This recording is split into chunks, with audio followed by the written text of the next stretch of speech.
안녕하세요. 세계튜브입니다. 현재 빠르게 진화되고 있는 글로벌 시대에 영어는 오랫동안 세계 공용어로서 자리 잡아왔습니다.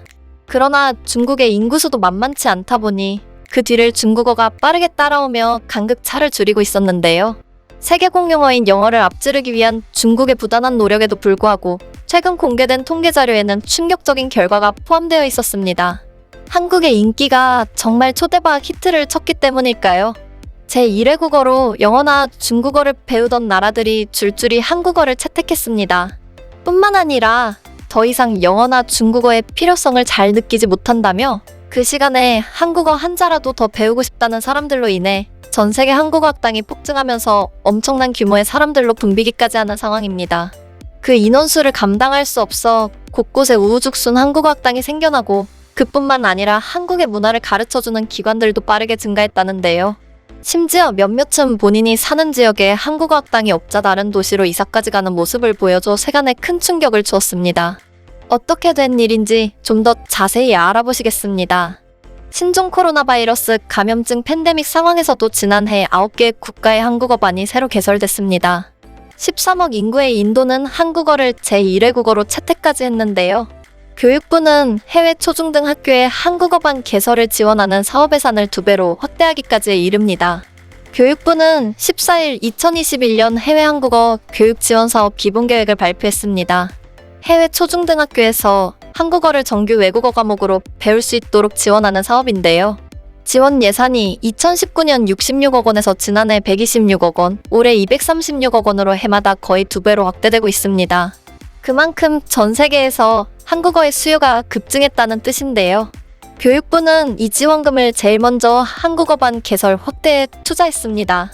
한국어반은 1999년 미국 현지 학교에 최초 개설된 이후 1999년 30개국 1635개교, 2020년 39개국 1669개교로 확대되었습니다. 올해는 43개국 1800개교, 내년에는 45개국 2000개교의 한국어반을 개설할 계획인데요. 올해 새로 한국어반을 개설하는 국가는 요르단, 벨기에, 에콰도르 총 3개국입니다. 캄보디아에서도 한국어반을 시범 운영할 계획이라고 또 교육부는 밝혔습니다. 한국어 교육의 전문성을 제고하기 위해 한국어 교원 파견은 지난해 70명에서 올해 132명, 내년 200명으로 확대됩니다. 현지 교원 연수는 지난해 300여 명에서 올해 400여 명, 내년에는 500여 명으로 확대할 계획을 가지고 있습니다.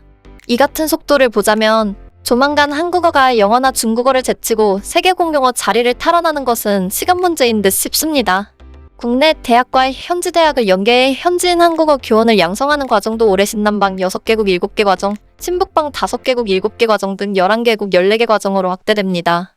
신남방 지역에서는 지난해 베트남, 말레이시아에 이어 올해 태국, 필리핀, 인도, 인도네시아 등 현지 대학의 학위 또는 비학위 교원 양성 과정을 개설합니다.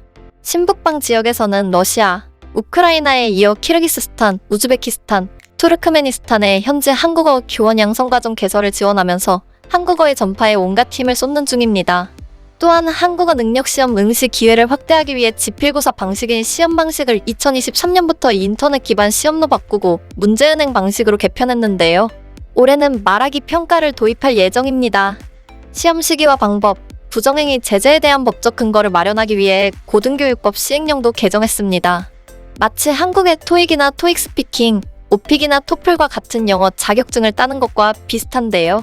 어느새 전 세계에 한국어 능력시험이 도입될 정도로 각국의 한국어에 대한 인기는 날이 갈수록 하늘 높은 줄 모르고 치솟고 있습니다. 이 인기는 코로나19 여파에도 지난해 해외 한국어 교육이 대폭 확대될 정도로 식을 줄 모르는데요. 지난해 9월 라오스에서 시범교육에 착수하는 등 9개국에서 새로 한국어반이 개설되었습니다. 13억 인구의 인도는 한국어를 제일 외국어로 채택하며 한국어를 본격적으로 배우기 시작했습니다. 원래 중국어를 배우던 인도 입장에서는 정말 파격적인 정책 변경이 아닐 수 없는데요. 중국의 가능성을 높게 사며 중국어를 대체로 배우던 나라들이 점차 한국어로 궤를 틀고 있는 상황입니다.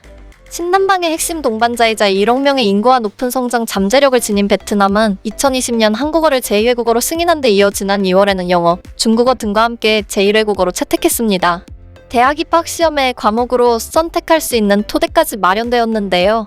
유은혜 부총리 겸 교육부 장관은 베트남에서 한국어를 제1외 국어로 승인하는 등 코로나19에도 한국어 교육이 확대되고 있다라며 희망하는 모든 국가의 학생들이 한국어를 체계적으로 배울 수 있도록 현지 교육당국과 협력해 지원을 확대하겠다 라고 말했습니다. 이처럼 다른 아시아 언어인 일본어, 중국어를 제치고 당당히 1위를 거머쥔 한국어. 한국어의 인기는 비단 베트남이나 인도뿐만 아니라 프랑스에서도 그 열기를 확인할 수 있었습니다. 프랑스에서도 한국어를 배우겠다고 줄 섰다가 안 되면 어쩔 수 없이 일본어나 중국어를 배우는 상황이 종종 발생했는데요.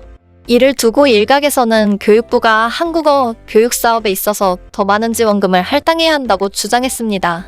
한국어 인기에 대한 소식은 정말 끊이질 않았는데요.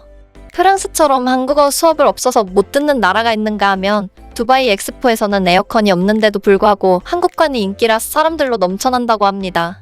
이렇듯 한국어의 인기는 현재도 식을 줄 모르고 여전히 뜨거운 열기를 보여주고 있습니다. 지금까지 세계튜브였습니다. 구독과 좋아요는 큰 도움이 됩니다. 다음에 더 좋은 영상으로 찾아뵙겠습니다. 감사합니다.